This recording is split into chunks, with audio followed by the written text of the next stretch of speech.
Okay, take one. So this video is a repeat because I took it down last year about an experience I had concerning the moon. And this happened a long time ago, 1993.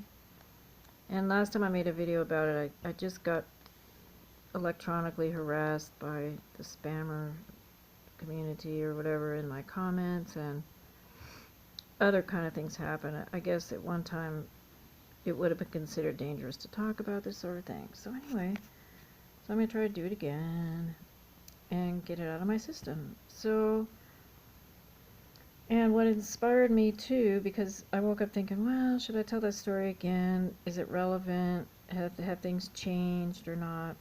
And, you know, because I don't want to just talk about things that are just not a thing anymore, kind of thing. So I just listened to Stuart Swerdlow did an interview with Michael Salla.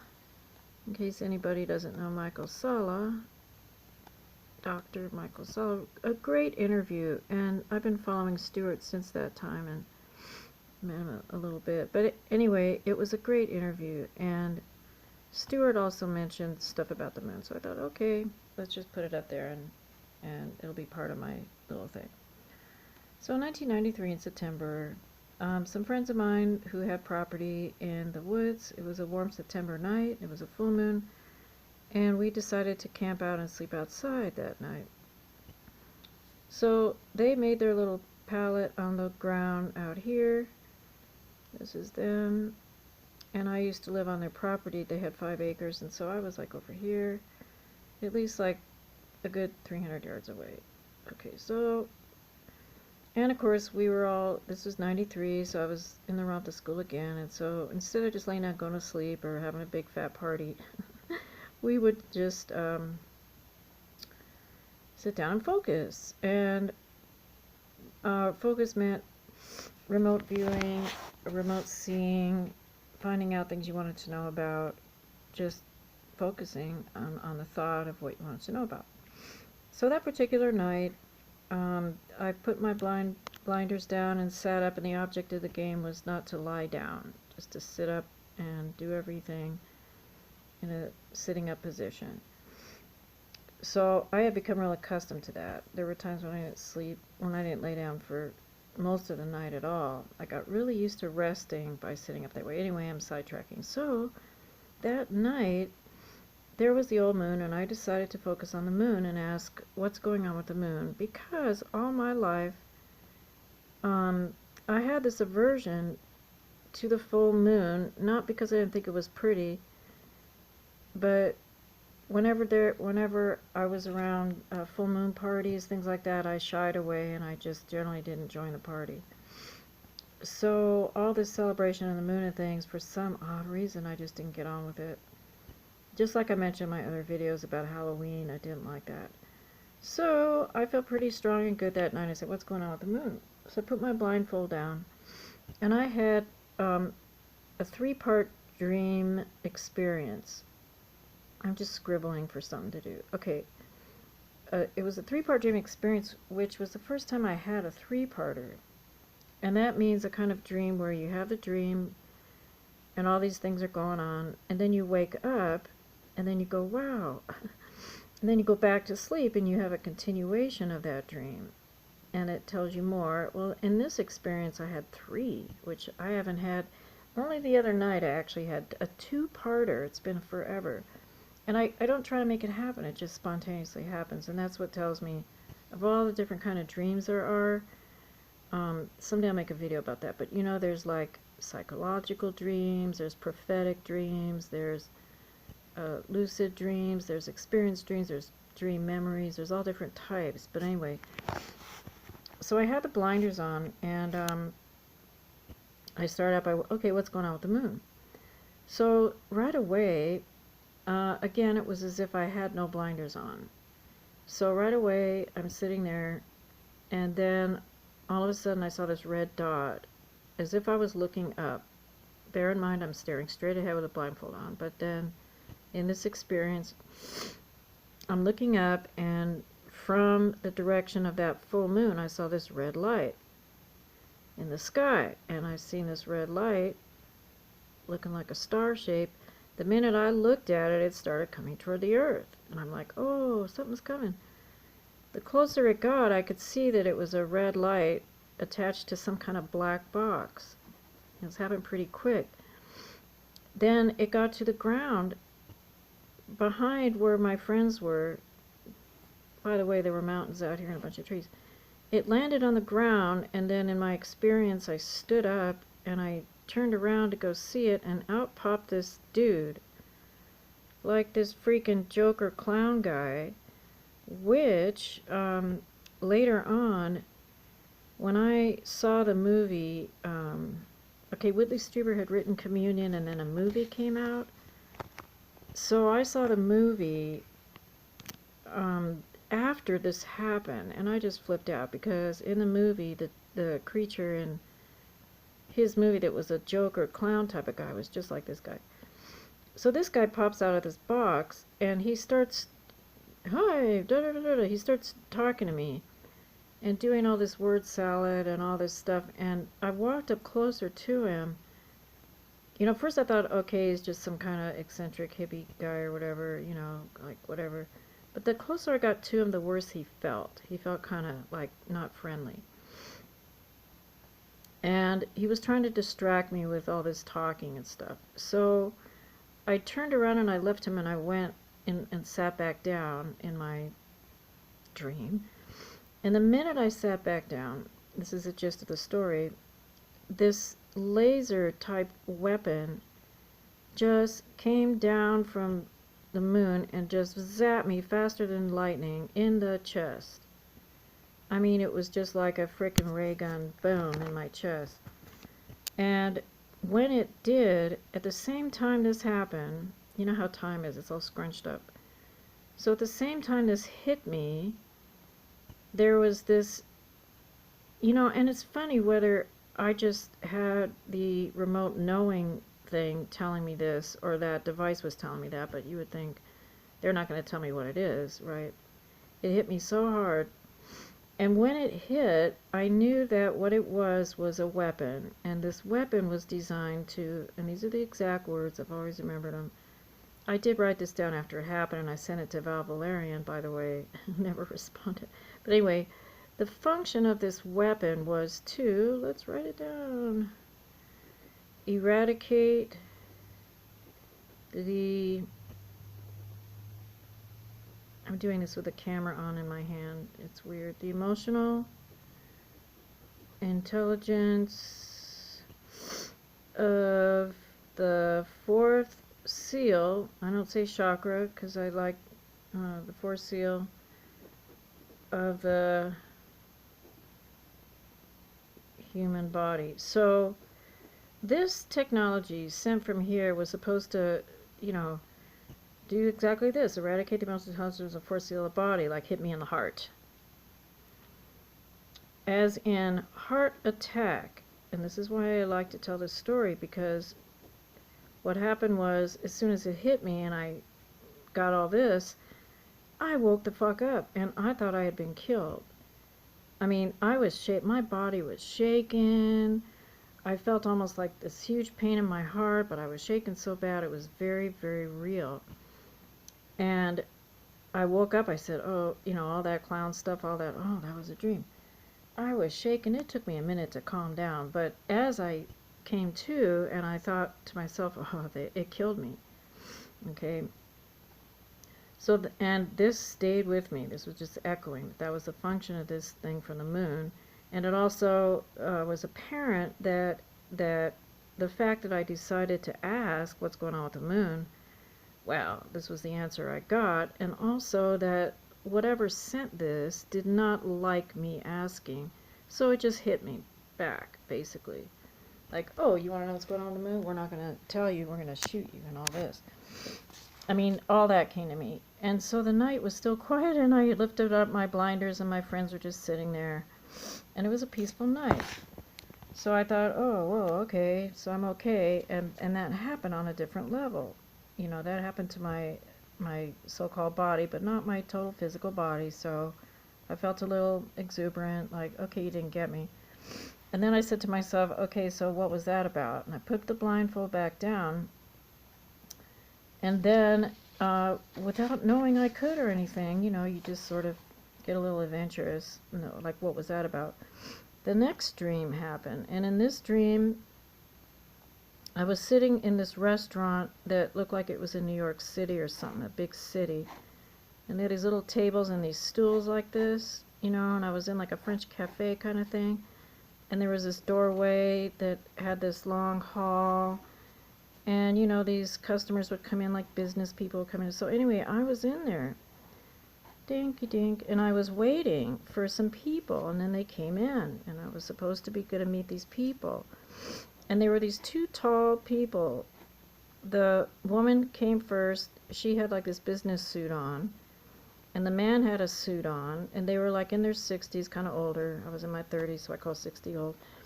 And these were the people that were going to meet me, and they looked like professors or some kind of professional people. They weren't mean or anything. So we all sat at this table. Here's the guy's chair. Anyway, she sat here, he sat there, and I sat here, and I had this little handbag thing.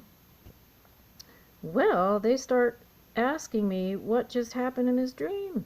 No kidding. But they were trying to do it in a way that was casual. And I'm sitting over here like feeling like, oh, I don't trust them. And then my purse fell on the floor right here against the wall. And the lady, here she is, lady, she started to reach over to help me pick it up. And I said, no, don't do that. So I didn't want her to touch my stuff because all this stuff came out.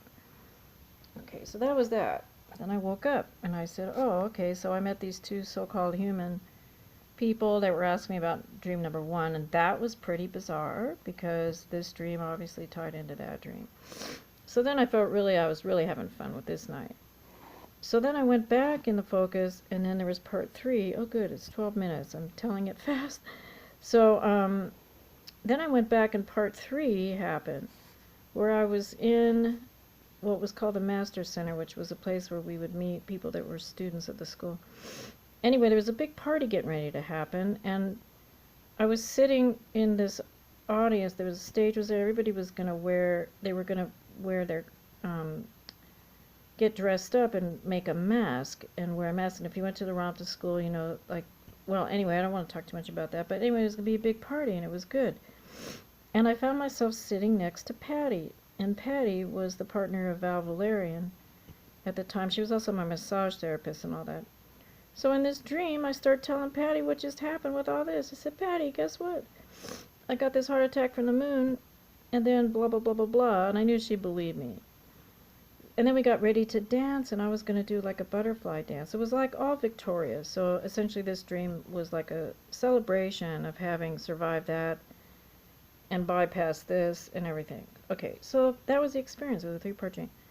Now, the thing of all these years that's really stuck with me was the fact that, okay, and this is just me doing my little analysis interpretation thing. Okay, when I was a kid, a stroke was a miniature heart attack. And usually a person would have 1 stroke. And then, then you'd have a heart attack. Nowadays, my mother, in fact, was one of these people. She had several strokes in one afternoon. She would get strokes driving from Hollywood back home over Laurel Canyon while she was driving. There's all these different strokes.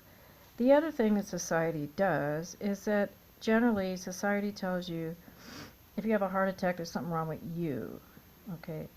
Now, most people, and you can research heart attacks, there are weapons that we know about, little guns and stuff, and that the CIA uses to attack people and everything. So it just appeared that, and now I can almost safely say whatever's going on with the you-know-whoosies on the other side of the moonsy, somehow this system detected my telepathy, detected my mind focusing on it, was trying to repel me from it. And this thing right here, eradicate emotional intelligence, it's like, what were they thinking? That they're going to shoot you dead and then you're not going to have a heart, the intelligence of your heart?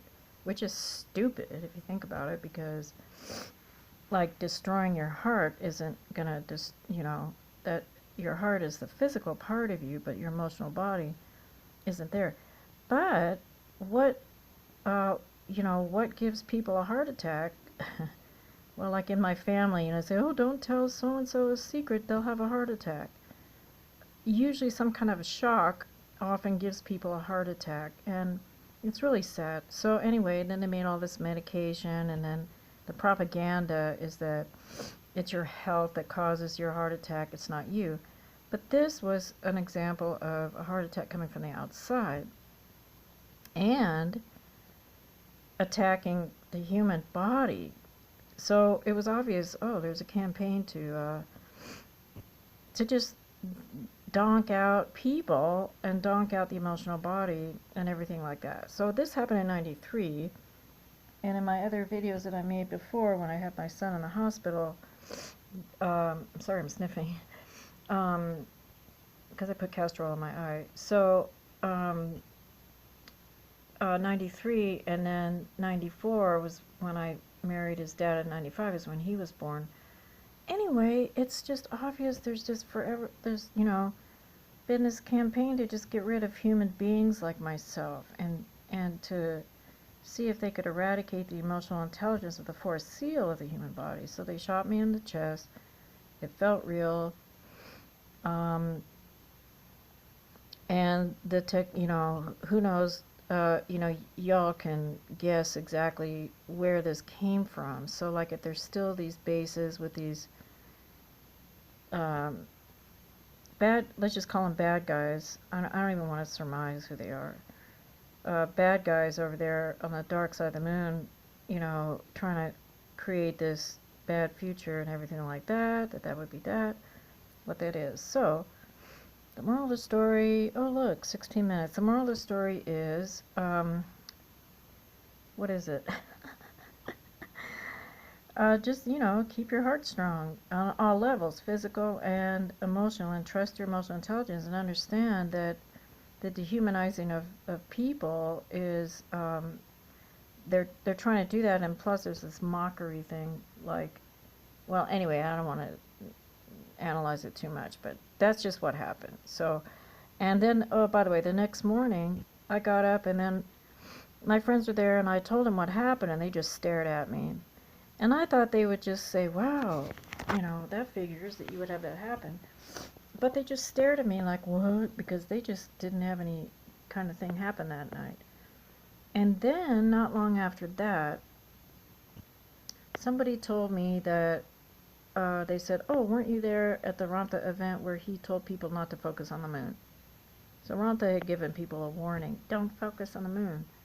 Well, I didn't hear that warning, and I wanted to know why I had an aversion to the full moon, and so, but more importantly, an aversion to the types of I love the full moon. Hey, I'm the first one to be outside by myself. I'm fine about it, but people having big fat parties around it, now there's a lot of bad rituals that happen when the moon is full, if you know what I mean. And I probably endured some of that as a child, or at least was close to it, so I just didn't want to have anything to do with the humans' version of worshiping the moon. Just like, no, I'm not going to worship the moon until it's clear and clean of bad things happening. So there you have it. Okay, under 20 minutes, good thing. Alright, so now I got that story out, so we'll let it be. Okay, let's see, one more thing. Well, I just want to keep tying this. The last time I did this type of video, it just still seems like this corporation plus others just don't want this stuff out. Let's just put it that way. So, but I don't want to point fingers too much or anything. I just wanted to record this event, call it a 3-part dream. Because the other night I had a 2-parter that appears like it was a memory coming back. So, and if anybody has had any kind of those dream experiences where you dream something, you wake up, you go, wow, and then you go back to sleep and you continue it, I'd love to hear if anyone's had that happen, It's just sort of a random thing. All right, 19 minutes and 47 seconds. Thank you very much, to whom it may concern.